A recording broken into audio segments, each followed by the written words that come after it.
course, this past week, we tragically lost our brother, Chris. His band Soundgarden, of course, was hugely influential in not only the Seattle grunge scene, but also in the rock and roll scene as a whole. The band in the 90s were able to release just landmark albums that showcased that rock was still a loud and lavish style of music that was really, at that point, seeming like it was an unstoppable juggernaut, that it was going to be here forever. Now, of course, times have changed, but Soundgarden's music still continues to be 100% timeless. And their 6 studio albums, really 7 we're going to be talking about here on this video, really showcase the diversity of not only Chris Cornell as a singer, but Soundgarden as a band. In honor of Chris Cornell, let's rank them all, and let's rank all of the Soundgarden albums from worst to best. And like I said, there's 7 albums on here. They have 6 proper studio releases. However, there is one re-release of some EPs that I am including just as kind of a nice little bonus in order to get it on this list. Number 7, we have King Animal. This is the most recent release by Soundgarden, and you might think, wow, that wasn't exactly that great of a return to form.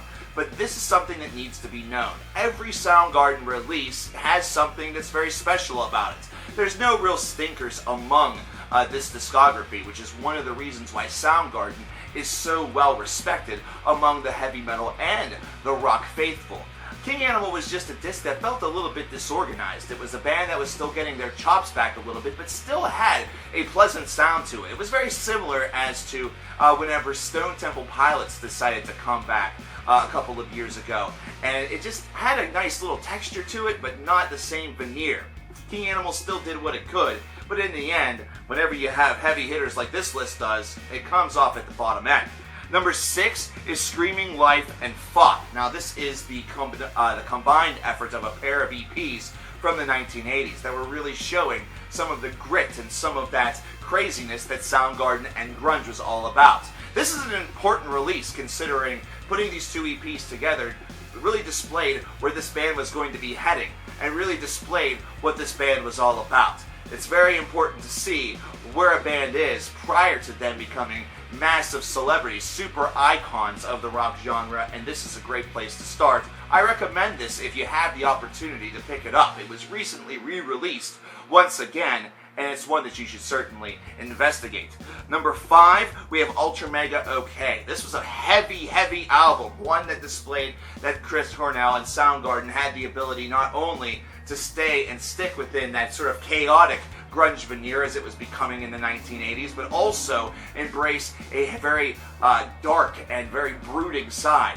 This is a disc that is certainly aided by its late 80s real production value, which actually was able to boost everything up whenever it comes to that production kind of aiding these songs, having them sound a little bit more dark whenever they needed to, but also having them sound just as fun as ever before. This is an early days Cornell and Soundgarden release that I don't think gets nearly the amount of love that it certainly should, but we'll get to the love later. Don't worry, I guarantee it. Number 4 is Down on the Upside. This is the last album that we got from the original Soundgarden run, and it's one that I feel is a bit criminally underrated by some of the hardcore fans. I should say some of the fans. The hardcore fans will definitely swear that this is one of their best. But this is an album that easily has some of the best material that Soundgarden's been able to offer, with tracks such as Pretty Noose, Blow Up the Outside World, Rhinosaur, just to name a couple. And it has just a lot of great material that also the radio was able to embrace, such as a song such as Burden in My Hand, which is instantly one of those tracks that whenever you hear some of the opening bars, you immediately want to thrust into those initial lines. Follow me into the desert. I can't sing, but that's alright, because Chris Cornell can, and Chris Cornell does a hell of a job on this album, and it really showcases that this band, even when knowing that they were probably heading their separate ways after the release, certainly was going to go out on a strong note. If you don't think that they didn't know, investigate the album cover. The album cover tells a very telling story. Number 3, we have Louder Than Love, another underrated classic from this group that definitely feels like it bears more attention and more respect from those who perhaps only know this band from their 90s output. Man, Louder Than Love is just a bona fide fun album. This is really just a beast that has a lot of those different moments that make Soundgarden the band that they are. That have a joke song such as Fool on Kevin's Mom, either that, or take a look at songs such as Big Dumb Sex or Hands All Over, and really the list goes on and on. This was also the first album of Soundgarden's that was able to gain the attention of the Billboard Top 200 charts, so you knew whenever this album dropped that they were a band that was on the rise. It, of course, for a long time, was very unavailable for those that wanted to listen to it after the release of some of their more landmark 90s material. However, it has now, once again, become a little bit more commercially available to those who want to seek it. And really, I can almost guarantee that in the aftermath of the death of Cornell, you will definitely see this album, as well as others, begin to resurface a little bit more frequently, and it's definitely worth investigation, considering they're absolutely exquisite. If they're available on Spotify or other platforms such as that, give it a listen. Believe me, you will not regret it. And that brings us to number 2 and number 1. And this is where I have a bit of an issue. And that's because I really don't know which of these two absolutely hallmark albums of Soundgarden's career to put at number 1. I cannot choose. I cannot decide. I know that rank them all means there's got to be a number 1.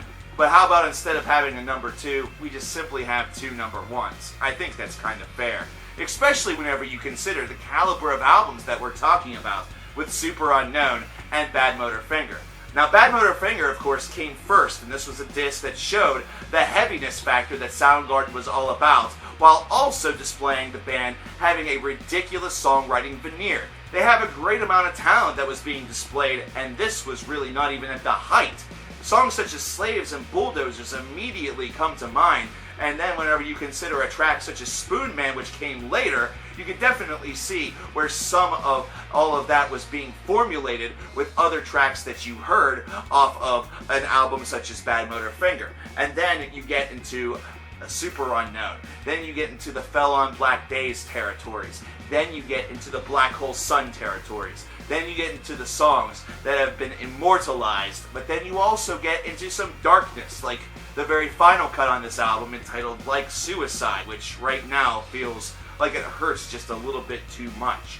This is an album that reminds me a lot, although not musically, but very similarly to Disintegration by The Cure, in the way in which, from top to bottom, it just has a lot of these heavy-hitting tracks that are able to really shift mood very quickly. And the lyricism is certainly the dynamic portion that gives it a lot of its charm. And really, in a certain strange way, Superunknown and Badmotorfinger both share this property. Both of them, from top to bottom, really display the widest breadth of what Soundgarden is all about and what their music was all about.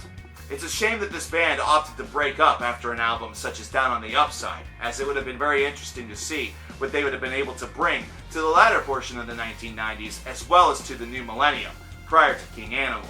However, based off of what we have, these two albums, Badmotorfinger and Superunknown, not only reflect immortality within the ranks of Soundgarden, but immortality in respects to the whole entire rock and roll spectrum. Well, there you have it, ladies and gentlemen. Do you agree with this list? Tell me yours in the comments below. My name is coverkillernation. I'll talk to you guys next time. Rest in peace, Chris Cornell. We miss you, buddy. Take care.